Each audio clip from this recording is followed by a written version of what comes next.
सहनवतु स न भुनक्तु सह वीर करवावहै तेजस्वी नावधीतमस्तु मा विद्विषावहै। ओम शांति शांति शांति। आज की कक्षा में स्वस्तिक चिन्ह के बारे में जानकारी दी जाएगी। स्वस्तिक का निर्माण कैसे होता है इस आकाश मंडल में, उसकी जानकारी दी जाएगी। हम सभी जानते हैं सप्तऋषि मंडल आकाश में किसी भी स्थिति होने पर दिखाई देता है। ये सप्तऋषि मंडल है। 7 तारे, 1 2 3 4 5 6 7। हमारी भारत भूमि में बहुत सारे ऋषियों का जन्म हुआ, उनका बहुत ही ज्यादा योगदान रहा। लेकिन ये 7 ऋषि हैं जिनका योगदान कुछ अभिन्न था। अलग अलग शास्त्रों में इनके अलग अलग नाम दिए गए हैं, जैसे वशिष्ठ, विश्वामित्र, कण्व, भरद्वाज, अत्रि, वामदेव, शौनक ऋषि। कहीं कहीं इनके नाम अलग आते हैं, तो हम नाम पे नहीं जाते हैं। तो ये 7 ऋषियों के नाम पर 1 2 3 4 5 6 7 तारों का नाम दिया गया। ये आकाश मंडल में टा की आकृति बनाते हुए आसानी से दिखाई देते हैं। जब कभी कोई दिशा भ्रमित हो जाता है और दिशा का ज्ञान करना हो, उसके पास कंपास न हो, तो वो क्या करे? ये जो 2 स्टार हैं, इनके सीध में सामने देखने पर एक तारा नजर आता है। इस तारे का नाम है ध्रुव तारा। ये दिशा सदा उत्तर की दिशा रहती है।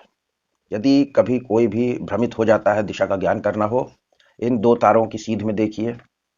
जैसे ही आगे देखेंगे एक चमकदार तारा दिखाई देगा, वो ध्रुव तारा है और वो दिशा है उत्तर की। अलग अलग मौसम में इन सप्तऋषि मंडल की स्थिति अलग अलग रहती है। जैसे वसंत ऋतु, वसंत में ये स्थिति रहेगी। ग्रीष्म ऋतु में ये स्थिति रहेगी। शरद इधर आता है और शीत इधर आता है। इन 4 ऋतुओं में इनकी 4 अलग अलग स्थितियां रहती हैं। यदि हम इन लाइन को आगे बढ़ाते हैं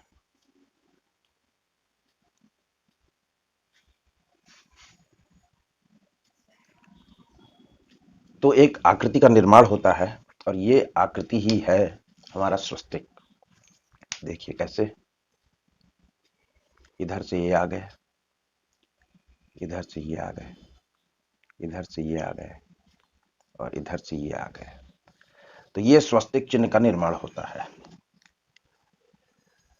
अब इस स्वस्तिक चिन्ह को लोगों ने अलग अलग तरीके से देखा है। जैसे कोई कहता है कि ये 4 पुरुषार्थ है, कोई कहता है ये 4 आश्रम है, कोई 4 लोक को कहता है, कोई अपने जो 4 वेद हैं उनको बताते हैं कि ये ऋग्वेद है, ये सामवेद है, ये अथर्ववेद है, ये यजुर्वेद है। तो स्वस्तिक का निर्माण आकाश में होता है। ये बहुत ही शुभ चिन्ह है। ना ही हिंदू धर्म में बल्कि अन्य धर्मों में, पूरी दुनिया में इसके चिन्ह मिलते हैं। पुरानी सभ्यताओं में स्वस्तिक के चिन्ह मिलते हैं, क्योंकि वो भी गणना किया करते थे, तारों का अध्ययन किया करते थे, एस्ट्रोनॉमी पढ़ा करते थे। तो ये स्वस्तिक हम अपने हर पूजा पाठ में, हर शुभ कार्य में बनाते हैं, लेकिन ये एक्चुअल में बनता कैसे है इसकी जानकारी हमें नहीं होती। और ध्यान रहे कि कभी भी स्वस्तिक को जो है ऐसा काट के नहीं बनाना चाहिए।